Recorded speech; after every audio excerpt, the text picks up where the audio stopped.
गरीब माँ का बंटवारा। उम्र के आखिरी पड़ाव में अनीता देवी बिल्कुल अकेली हो गई थी। पति की मौत के बाद जवान बेटों को बस एक ही उपाय सूझा और वो था माँ का बंटवारा, जिसके बाद अनीता देवी ना इधर की रही और ना उधर की। अनीता देवी के दो बेटे थे, कुशल और किशोर। पति ब्रजमोहन एक प्राइवेट नौकरी करते थे। दोनों बेटों को पढ़ाने के लिए अनीता और ब्रजमोहन ने कभी अपना घर नहीं लिया, किराए के घर में ही पूरी जिंदगी काट दी। अब कुशल और किशोर पढ़ लिख कर अच्छी कंपनियों में अच्छे पद पर काम कर रहे थे। अनीता देवी और ब्रजमोहन काफी बूढ़े हो चले थे। अच्छी सी लड़की देखकर उन दोनों ने कुशल और किशोर की शादी भी कर दी। और एक दिन दिल का दौरा पड़ने के कारण ब्रजमोहन की मौत हो गई। पति की मौत के बाद अनीता देवी बिल्कुल टूट सी गई थी। वो ना तो किसी से कुछ बात करती और ना ही अब उन्हें घर की कोई सुध थी। एक दिन बड़े भाई कुशल की पत्नी मोना ने उससे कहा, सुनिए जी, हम कब तक किराए के घर में रहेंगे? अब हमें अपना घर ले लेना चाहिए। वैसे भी ये घर हमें छोटा पड़ता है और अब मैं जॉइंट फैमिली में रहना भी नहीं चाहती। ठीक है। इस बारे में मैं किशोर से बात करता हूँ। इसमें किशोर से बात करने जैसा क्या है? अरे भाई, घर हम ले रहे हैं तो फैसला भी हमारा होगा। हाँ, लेकिन किशोर भी घर लेने की बात कह रहा था। हम दोनों आसपास ही घर ले लेंगे तो एक दूसरे से मिलते जुलते भी रहेंगे। ठीक है, लेकिन जरा जल्दी बात करना। दूसरे दिन कुशल अपने छोटे भाई किशोर से इस बारे में बात करता है। आपने बिल्कुल ठीक सोचा भैया। मैंने एक सोसाइटी देखी है, वहाँ रीजनेबल रेट में 2 BH के फ्लैट्स मिल रहे हैं। क्यों ना हम दोनों एक ही सोसाइटी में घर ले लें। ठीक है किशोर, हम कल ही वहाँ चलकर बात कर लेते हैं। और दोनों भाइयों ने बातचीत करके एक ही सोसाइटी में अलग अलग फ्लैट खरीद लिया। लेकिन जब फ्लैट में शिफ्ट करने की बारी आई तब समस्या ये खड़ी हो गई कि माँ कहाँ जाएगी। भैया, माँ कहाँ रहेगी? माँ को हम यहाँ इस घर में अकेला नहीं छोड़ सकते। पिताजी तो रहे नहीं, तो इस घर का किराया कौन भरेगा? माँ को तो किसी न किसी के घर जाना पड़ेगा। हाँ हाँ, माँ जी के दो बेटे हैं तो दोनों बेटों की जिम्मेदारी बनती है कि उन्हें अपने पास रखे। सिर्फ एक की जिम्मेदारी तो नहीं बनती। भाभी, मैंने ऐसा कब कहा? मैं तो ये पूछ रहा हूँ कि अब करना क्या है। तभी किशोर की पत्नी सोनिया बोलती है, करना क्या है, बंटवारा कर दो। क्या बंटवारा? लेकिन किसका? अरे माँ जी का, और किसका? मतलब तुम कहना क्या चाहती हो मोना?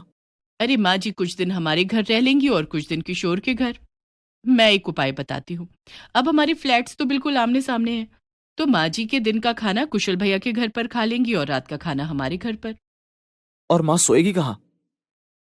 एक रात आपके घर पर और एक रात मेरे घर पर। लेकिन माँ सुबह का नाश्ता कहाँ करेगी? ओफो किशोर, तुम भी ना बिल्कुल बच्चों वाली बातें करते हो। अरे इस उम्र में माँ कहाँ 3 वक्त का खाना पचा पाएंगी? उनके लिए तो 2 वक्त का खाना ही बहुत है। इस तरह से बेटों और बहुओं ने बूढ़ी माँ का बंटवारा कर दिया और उन्हें अपना फैसला भी सुना दिया। माँ, तुम अपना सामान बांध लो और आधा सामान मेरे घर में और आधा सामान किशोर के घर में रख देना। बेचारी अनीता देवी ने मन ही मन सोचा कि जिन बेटों को अच्छी शिक्षा देने के लिए उनके पति ने सारी जिंदगी अपना घर नहीं खरीदा, आज वही बेटे अपना घर खरीद कर उसमें उन्हें अतिथि बना रहे हैं। अनीता देवी ने कुछ नहीं कहा और अपना सामान पैक कर लिया। दोनों बेटे अपने अपने फ्लैट में शिफ्ट हो गए और अनीता देवी का आधा सामान बड़े बेटे कुशल के घर पर और आधा सामान छोटे बेटे किशोर के घर पर रख दिया गया। अनीता देवी को सुबह नाश्ता करने की आदत थी, लेकिन बेटों के घर में आने के बाद से उन्हें नाश्ता मिलना बंद हो गया। दोपहर का खाना वो बड़े बेटे कुशल के घर पर खाती और रात का खाना छोटे बेटे किशोर के घर। एक दिन अनीता देवी बड़े बेटे किशोर के घर पर थी और रात में सोने की बारी भी वहीं थी। तभी उनकी बड़ी बहू मोना उनके पास आकर बोली, माँ जी, आपको रोज रोज तो यहाँ सोना नहीं होता है, इसलिए आप अपना ज्यादा सामान मत फैलाना। वो क्या है ना कि आपका सामान फैल जाएगा तो घर में जगह कम पड़ जाएगी। बहू, मैं ज्यादा सामान नहीं फैलाऊंगी। जरा तेरे पिताजी की तस्वीर इस दीवार पर टांग दे। माँ जी, इसकी क्या जरूरत है? आपको परमानेंट तो यहाँ रहना नहीं है। आप ये तस्वीर अपने झोले में रखिए। जब जब पिताजी की याद आए आप तस्वीर निकाल कर देख लेना। बेचारी अनीता देवी जब बड़े बेटे के घर जाती तब अपने पति की तस्वीर साथ लेकर जाती, और जब छोटे बेटे के घर जाती तब भी अपने पति की तस्वीर साथ लेकर जाती। उनकी हालत उस मुसाफिर की तरह हो गई थी जिसकी कोई मंजिल नहीं थी। एक दिन अनीता देवी रात का खाना खाने के लिए छोटे बेटे किशोर के घर गईं। तब उन्होंने छोटी बहू सोनिया को किशोर से कहते हुए सुना, किशोर, अपनी माँ से कह दो ना, आज रात का खाना भी भैया के घर ही खा लें। आज हम दोनों को मिश्रा भाई साहब के घर पार्टी में जाना है। सोनिया, माँ को ऐसे कहना अच्छा नहीं लगेगा ना? तो मैं क्या करूं? सिर्फ तुम्हारी माँ के लिए खाना बनाऊं? अगर ऐसा है तो माँ से कह दो अपने लिए खाना खुद बना ले। मैं माँ के लिए बाहर से खाना ऑर्डर कर देता हूँ। हाँ, सारे पैसे अपनी माँ के पीछे फूंक दो। मैंने परसों कहा था कि बाहर खाने पर चलते हैं, तब तो तुम्हें फिजूल खर्च लग रहा था। तुम अगर अपने भैया से नहीं बोल सकते हो तो मैं बोल देती हूँ। और सोनिया गुस्से में तमतमाती हुई कुशल के घर जाती है। दरवाजे पर ही अनीता देवी खड़ी थी, लेकिन सोनिया तो गुस्से में थी। उसने अनीता देवी को देखा भी नहीं। कुशल के घर जाकर सोनिया कुशल से बोली, भैया, माँ जी का आज रात का खाना भी आप लोग बना लीजिए। मैं और किशोर बाहर जा रहे हैं। अरे, ऐसे कैसे खाना बना ले? देखो सोनिया, माँ जी का बंटवारा करते समय यही तय हुआ था कि माँ जी एक वक्त का खाना मेरे घर पर खाएंगी और एक वक्त का खाना तुम्हारे घर पर। अब माँ जी ने आज दिन का खाना हमारे घर पर खाया है, तो रात का खाना तुम लोग खिलाओ उन्हें। और अगर बाहर जा रहे हो तो माँ जी को भी साथ ले जाओ। और देखते ही देखते इसी बात पर दोनों बहुओं में तू तू मैं होने लगी। झगड़ा बढ़ता हुआ देखकर अनीता देवी ने दोनों से कहा, बहू, तुम लोग आपस में मत झगड़ो। मैं आज रात खाना नहीं खाऊंगी। मुझे भूख नहीं है। मैं तो किशोर के घर पर सोने जा रही हूँ। अनीता देवी की बात सुनकर दोनों बहुओं का झगड़ा बंद हो गया। अनीता देवी की आज किशोर के घर पर सोने की बारी थी, इसलिए वो किशोर के घर आकर सो गई। थोड़ी देर में किशोर और सोनिया पार्टी में चले गए और अनीता देवी पति की तस्वीर को सीने से लगाए रात भर रोती रही। अब ऐसा आए दिन होने लगा। कभी कुशल और मोना को पार्टी में जाना होता था तो कभी किशोर और सोनिया को। इस चक्कर में अनीता देवी को कई बार भूखा रहना पड़ता और लगातार भूखे रहने के कारण अनीता देवी की तबीयत खराब रहने लगी। वो बेहद कमजोर हो गई और एक दिन अनीता देवी को तेज बुखार आ गया। उस दिन अनीता देवी बड़े बेटे कुशल के घर पर थी। मोना, मैं माँ को डॉक्टर के पास लेकर जा रहा हूँ, माँ की तबीयत खराब है। लेकिन आप माँ जी को डॉक्टर के पास लेकर क्यों जा रहे हैं? किशोर भी तो लेकर जा सकते हैं ना। अरे मोना, माँ का आज का दिन का खाना हमारे यहाँ है और माँ खाना खाने के बाद ही दवाई खाएगी ना, इसलिए मैं माँ को डॉक्टर के पास लेकर जा रहा हूँ। ये सुनकर मोना मुंह बना लेती है, लेकिन कुछ बोल नहीं पाती है। खैर, कुशल माँ को डॉक्टर के पास से दवाई दिलाकर ले आता है। अनीता देवी दवाई खाकर सो जाती हैं और उन्हें नींद आ जाती है और शाम होने पर उनकी नींद नहीं खुलती। कुशल, अपनी माँ को जगाओ ना, वो तो सोई जा रही हैं। उन्हें किशोर के घर भी तो जाना है। उनका रात का खाना वहीं बना होगा ना। मोना, माँ की तबीयत ठीक नहीं है, उन्हें आराम करने दो। ऐसा करो, माँ का आज रात का खाना तुम बना दो। क्या कहा? मैं खाना बना दूं? मुझसे नहीं होगा। अपनी माँ से कहो कि उठकर अपने छोटे बेटे के घर चली जाएं। ज्यादा ड्रामा करने की जरूरत नहीं है। मोना बहुत जोर जोर से ये सब बोल रही थी, जिसके कारण अनीता देवी की नींद खुल जाती है और वो मोना की सारी बातें सुन लेती है। वो अपनी जगह से उठने की कोशिश करती हैं, लेकिन तबीयत खराब होने के कारण वो उठ नहीं पाती हैं। वो कुशल को आवाज लगाती हैं, कुशल बेटे, आया माँ? हाँ माँ, कहो क्या बात है? जरा मुझे सहारा देकर उठा दे। मैं किशोर के घर चली जाऊंगी। कुशल अनीता देवी को सहारा देकर उठाने की कोशिश करने लगा। काफी दिनों के बाद कुशल माँ के इतने करीब आया था। उसने देखा कि माँ की आंखों के एक कोने से आंसू ढुलकने ही वाले थे। उस समय कुशल को अपने बचपन की सारी बातें याद आ गई कि जब वो और किशोर दोनों छोटे थे, तब किस तरह से माँ ने उन दोनों को पाला था। कुशल और किशोर में से जब भी किसी की तबीयत खराब होती थी, तब माँ उनके पास से एक मिनट के लिए भी नहीं हटती थी। कुशल ये सोचकर अंदर तक हिल गया कि जब माँ को उनके सहारे की जरूरत है, तब वे दोनों भाई माँ के साथ कैसा व्यवहार कर रहे हैं।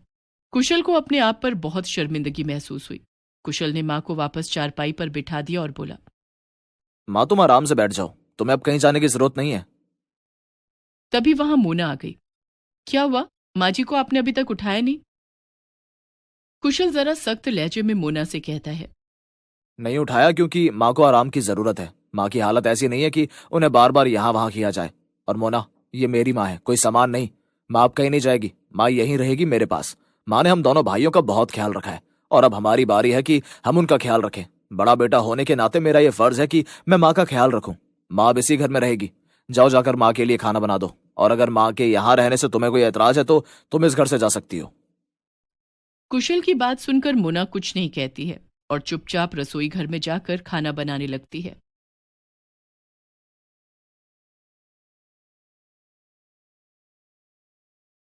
अनीता अपने माता पिता की इकलौती बेटी थी। उसके पिता बचपन में ही उसे छोड़कर भगवान को प्यारे हो गए थे। अनीता की माँ उषा ने बहुत गरीबी में अनीता को पाला था और उसकी शादी एक अमीर लड़के से की। उषा अमीरों के घर में खाना बनाने और बर्तन धोने का काम करती थी। उषा ने सारी जिंदगी गरीबी में गुजारी थी, लेकिन वो नहीं चाहती थी कि उसकी बेटी अनीता भी इसी तरह से गरीबी में दिन गुजारे। उषा जब अमीरों के घरों में काम करने जाती तो उनकी शानो शौकत देखकर सोचा करती, अमीरों की जिंदगी कितनी अच्छी है ना, दिन भर सोफे पर बैठे रहो और नौकरों पर हुक्म चलाते रहो। मैं कुछ भी करके अपनी बेटी अनीता की शादी अमीर घर में करूंगी, जिससे उसकी सारी जिंदगी ऐशो आराम से कटे। ऐसा सोचकर उषा जहां काम करती थी वहां मालकिन से ये बात बताई और उससे 1 लाख रुपए उधार मांगे। मैं तुम्हें पैसे तो दे दूंगी, लेकिन तुम इतने पैसे चुकाओगी कैसे? मालकिन, मैं सारी जिंदगी आपके घर में काम करके ये पैसे चुका दूंगी। ठीक है। उषा ने अनीता की शादी के लिए जिंदगी भर के लिए बंधुआ मजदूरी को गले लगा लिया था। इस बात से बेखबर अनीता तैयार हो रही थी क्योंकि आज उसे लड़के वाले देखने आ रहे थे।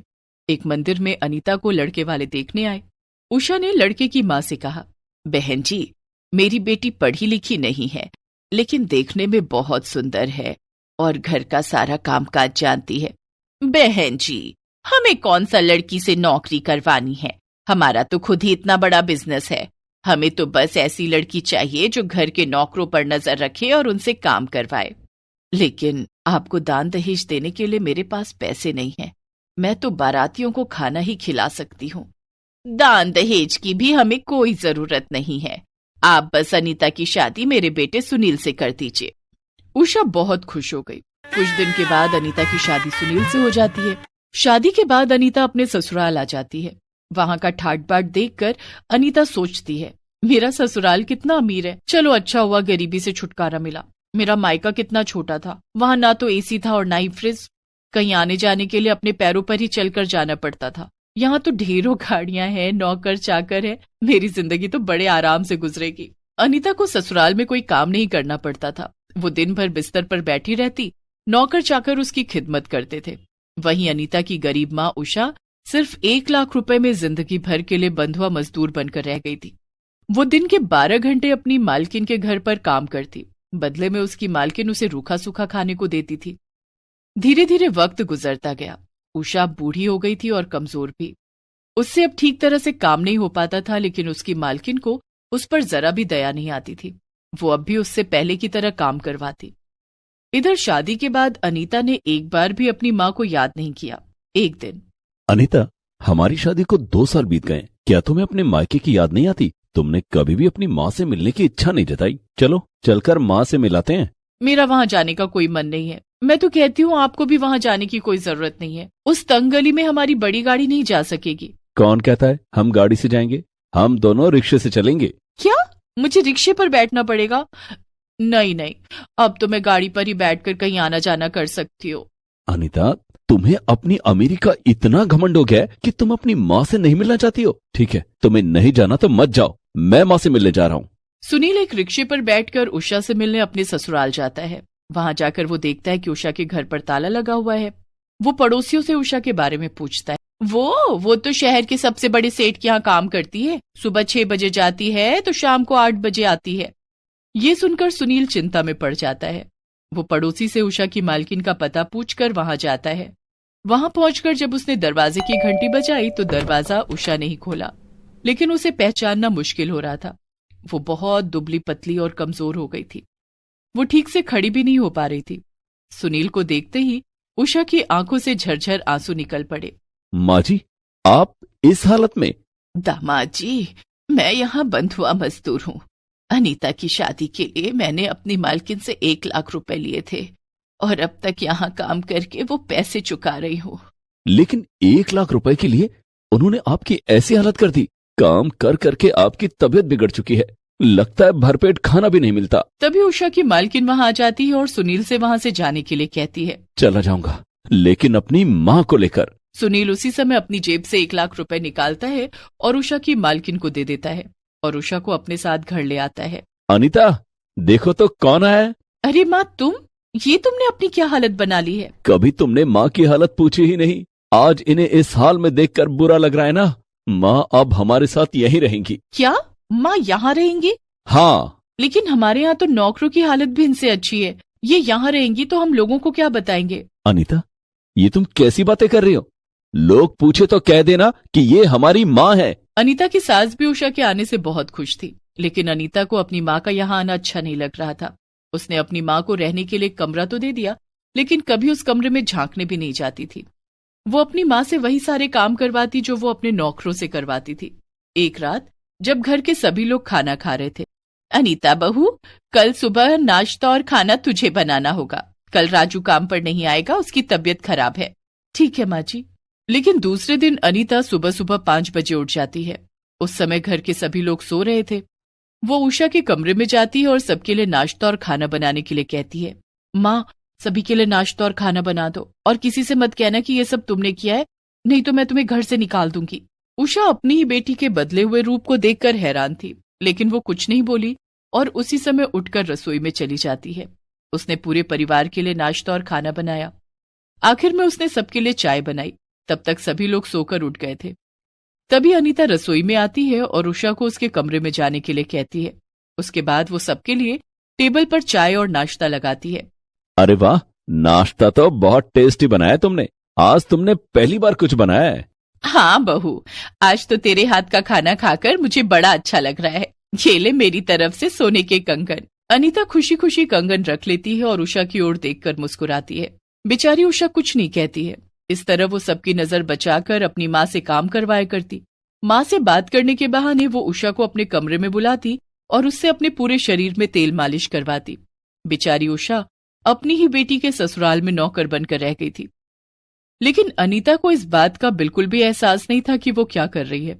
सुनील और सुशीला के सामने तो वो उषा की खूब खातिरदारी करती, जिससे कि उन्हें कोई शक ना हो। कुछ दिन और बीत गए। अनीता अब माँ बनने वाली थी। उषा अब अनीता का खूब ख्याल रखती थी। इसी बीच एक बार सुनील और सुशीला को शहर से बाहर जाना पड़ा। अनीता, मैं और माँ कलकत्ता जा रहे हैं। बुआ जी की बेटी की शादी है। तुम्हारा 7वां महीना चल रहा है। ऐसी हालत में तुम्हारा ट्रैवल करना ठीक नहीं है। तुम और माँ घर पर रहो, हम लोग 2 दिन के बाद आ जाएंगे। ठीक है। सुशीला और सुनील कलकत्ता चले जाते हैं। उनके जाते ही अनीता अपनी माँ के साथ बहुत बुरा व्यवहार करने लगती है। उसने 2 दिनों के लिए घर के सभी नौकरों को छुट्टी दे दी और उषा को घर के काम में लगा दिया। बेचारी उषा को खाना बनाने, बर्तन धोने, कपड़े धोने, घर की सफाई करने में लगा दिया। उषा से जल्दी जल्दी काम नहीं हो पाता था। वो धीरे धीरे काम कर रही थी, जिस पर अनीता उसके ऊपर खूब चिल्लाई और उसे भूखा प्यासा एक कमरे में बंद कर दिया। अनीता सारा दिन उस कमरे में बंद थी, जिसमें अनीता ने बाहर से ताला लगा दिया था। लेकिन रात होते ही अनीता की तबीयत अचानक खराब हो गई। उसके पेट में बहुत तेज दर्द होने लगा। वो दर्द के मारे बुरी तरह से छटपटा रही थी। उसकी हालत इतनी खराब हो गई कि वो उषा के कमरे तक भी नहीं जा सकती थी। लेकिन माँ का दिल तो माँ का ही होता है। अनीता के चीखने की आवाजें सुनकर उषा खिड़की का शीशा तोड़कर कमरे से बाहर आ गई। उसने फोन करके एम्बुलेंस को बुलाया और अनीता को अस्पताल ले गई। अच्छा किया जो आप इन्हें अस्पताल ले आई। इनका अभी ऑपरेशन करना पड़ेगा। बच्चे की हालत ठीक नहीं है। ठीक है डॉक्टर साहब, आप ऑपरेशन कीजिए। डॉक्टर अनीता को ऑपरेशन करता है और अनीता एक प्री मैच्योर बेबी को जन्म देती है। उधर उषा फोन करके सुनील और सुशीला को सारी बात बताती है। बच्चे के जन्म के कुछ दिन तक दोनों को अस्पताल में रहना पड़ता है। कुछ दिन के बाद दोनों घर आ जाते हैं। अनीता को अपने किए पर बहुत पछतावा होता है। वो उषा से माफी मांगती है और वादा करती है कि अब कभी अपनी अमीरी का घमंड नहीं करेगी। Please subscribe this channel.